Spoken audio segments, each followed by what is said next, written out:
Assalamualaikum, sekilas fakta 24 Julai bersama saya Syiha Muhammad Amin.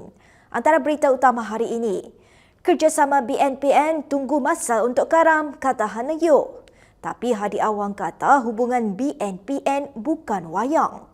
Laporan RCI tabung haji lewat didedah didakwa untuk jaga hati UMNO.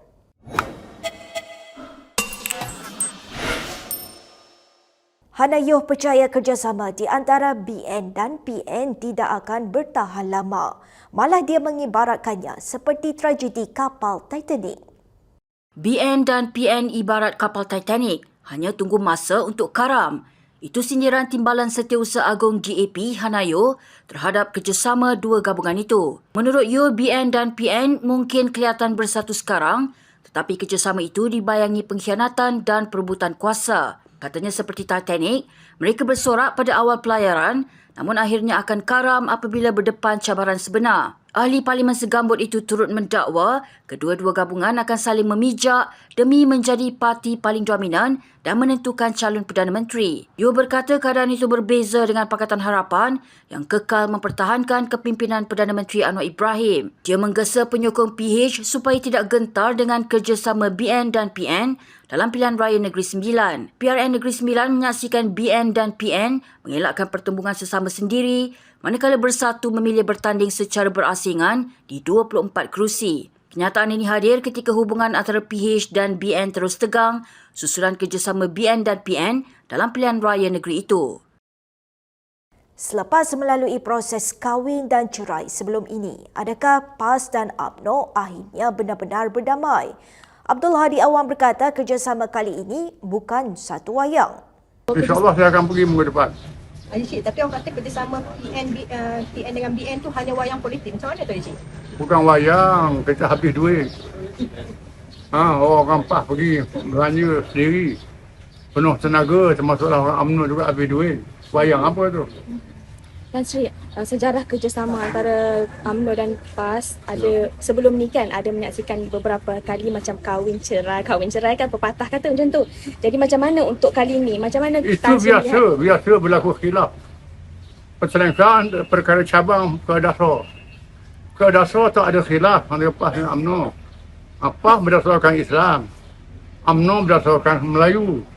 Melayu dengan Islam ni tak berbeza. Baik. PAS sering dilabel ekstrim, tetapi bagi Ketua UMNO Negeri Sembilan Jalaluddin alias, pengundi patut melihat rekod pentadbirannya.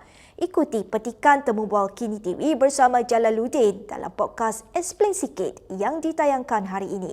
Dan kalau dia kata pula, kenapa pula ada PAS?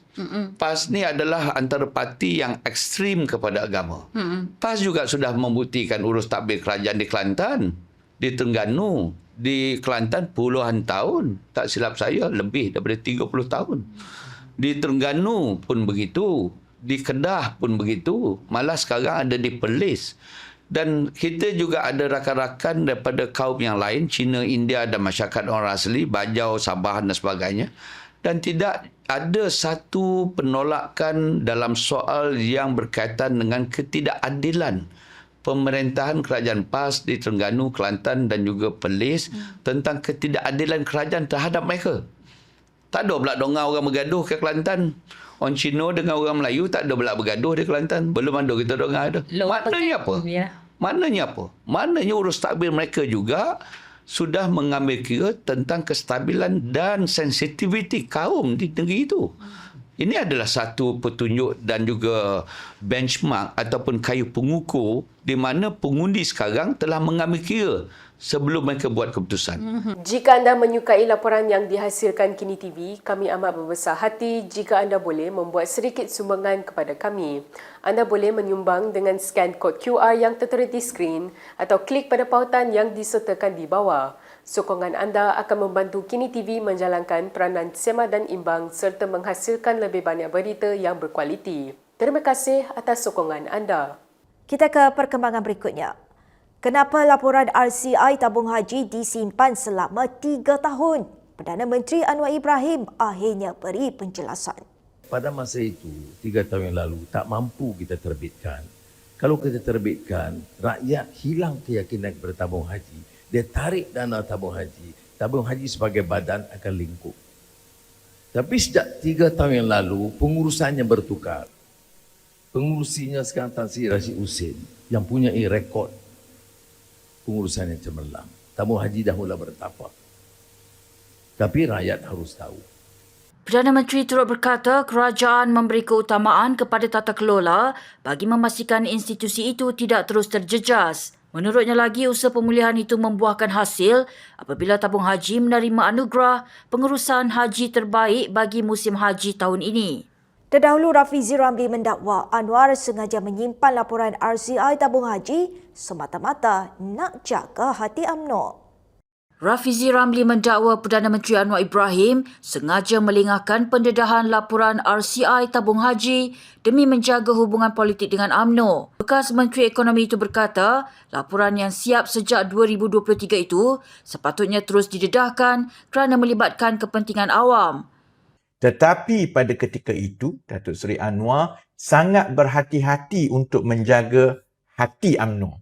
Maka keputusan dibuat untuk menanam laporan itu. Hanya setelah saya bersuara untuk kesekalian kalinya dan kali ini bersuara dari luar sebagai pengkritik, barulah dengan cepat keputusan hendak dibuat untuk mendedahkan laporan RCI tabung haji kepada orang ramai.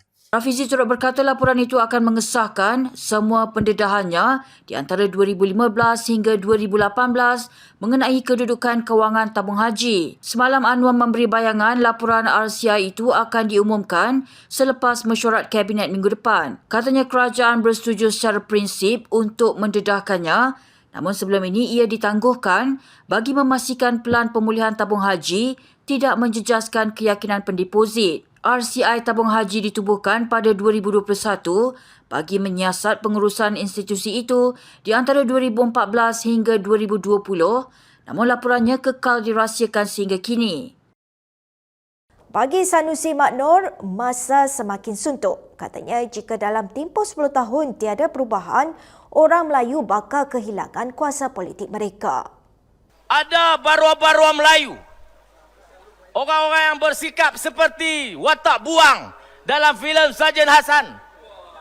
Hampa tahu Haji Hassan? P. Ramlee punya. Ada watak buang yang jadi baru jemput Melayu. Ha!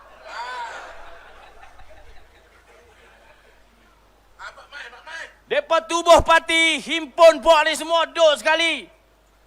Depa ni lah yang mengikis kuasa politik Melayu pula selepas kita kehilangan ekonomi yang begitu besar.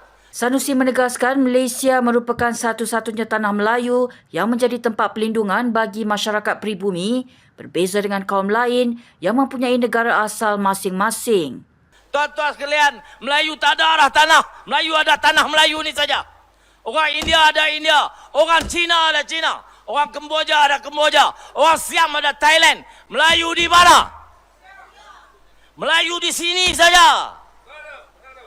Presiden Amerika Syarikat Donald Trump umum tarif baru terhadap 60 negara dan Malaysia turut tersenarai. Tapi apa pula alasan Trump kali ini?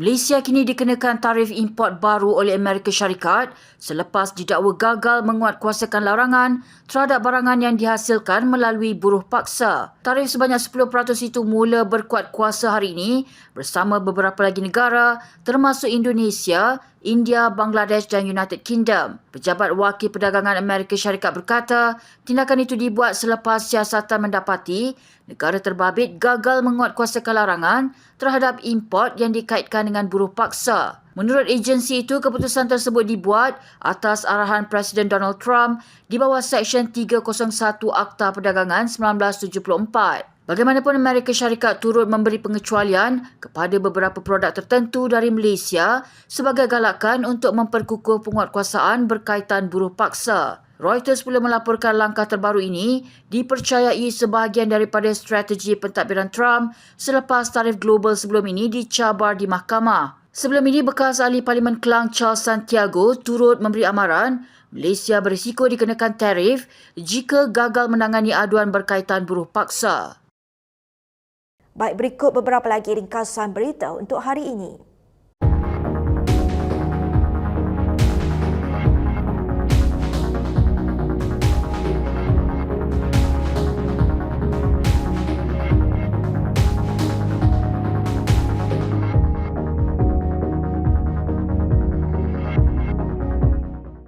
Sekian sahaja daripada saya, Syiha Muhammad Amin untuk Sekilas Fakta. Untuk lebih banyak berita, anda boleh melayari kinitv.com.